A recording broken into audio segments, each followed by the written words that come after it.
Pengerusi. Tan Sri Pengerusi, saya nak sentuh berkenaan dengan putiran 02800, 90000 dan 61000. Tan Sri Pengerusi berkenaan dengan banjir kilat di kawasan Taiping, yang mana khasnya di kawasan Simpang dan juga Kampung Baru Simpang, yang mana banjir kilat yang serius telah pun berlaku untuk sekurang-kurangnya 3 kali dalam 1 tahun yang lepas, pada November 2022, Mei 2023 dan Oktober 2023, dan dijangka akan banjir kilat akan melanda lagi. Dan pihak JKR telah pun membuat siasatan dan mentapati bahawa perlunya untuk naik taraf longkang di kawasan perumahan, iaitu di kawasan di bawah selenggaraan MPT, Majlis Perbandaran Taiping, dan juga di kawat ataupun longkang laluan persekutuan FT 074 Seksyen 11 hingga 11.20 Jalan Taiping, Simpang.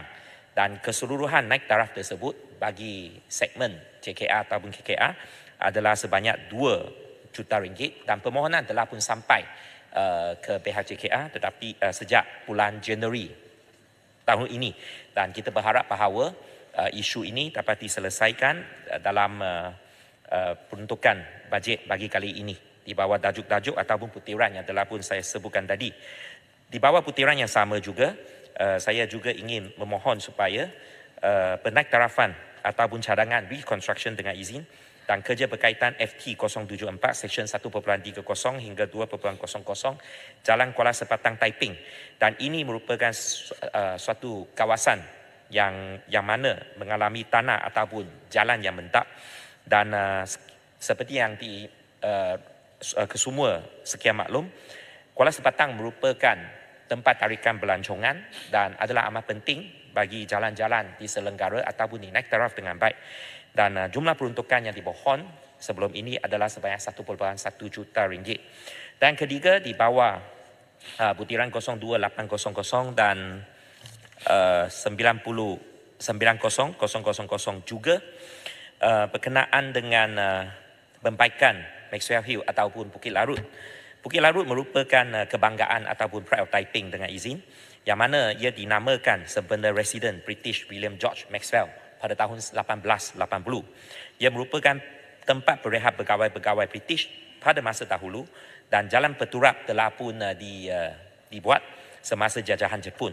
Dan sebelum tahun 2019 memang merupakan satu tempat pelancongan yang amat penting. Dan dari tahun 2019 terdapat isu-isu tanah runtuh yang serius telah berlaku.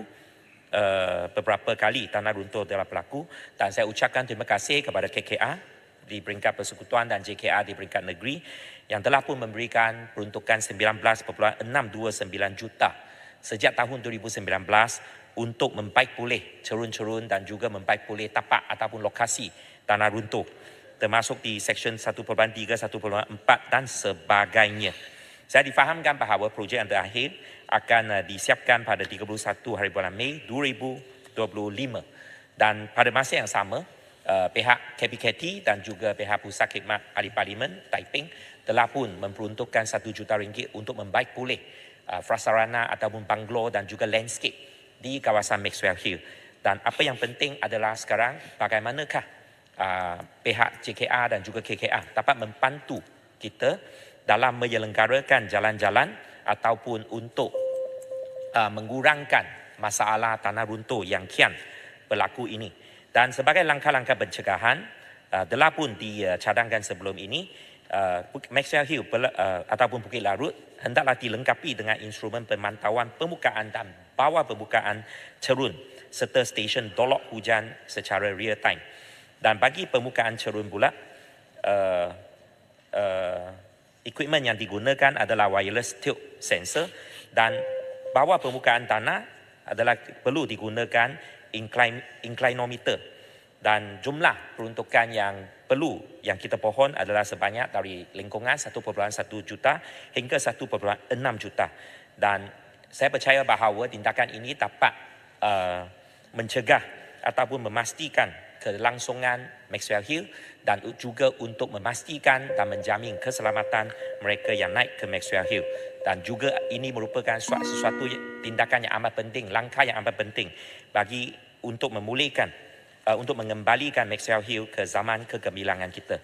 Dan isu yang terakhir yang nak saya bangkitkan, Tan Sri Pengerusi, adalah berkenaan dengan kontraktor-kontraktor kecil. Kita sekian maklum bahawa kontraktor-kontraktor kecil dalam masa kini dengan keadaan ekonomi yang tidak menentu dan nilai mata wang ringgit yang jatuh. So, kontraktor-kontraktor kecil khasnya menghadapi masalah dan juga menghadapi kekangan-kekangan mereka dalam meneruskan perniagaan-perniagaan. Dan saya nak tanya kepada pihak KKR, apakah bantuan yang boleh diberikan kepada kontraktor-kontraktor kecil ini untuk membantu kontraktor-kontraktor kecil ini menghadapi masa depan yang tidak menentu ini, kerana golongan inilah merupakan golongan yang paling terkesan daripada kegawatan ekonomi yang kita hadapi sekarang. Dengan itu, sekian daripada saya. Terima kasih, Tan Sri Pengerusi. Baik, saya jemput Kapar. Terima kasih Tan Sri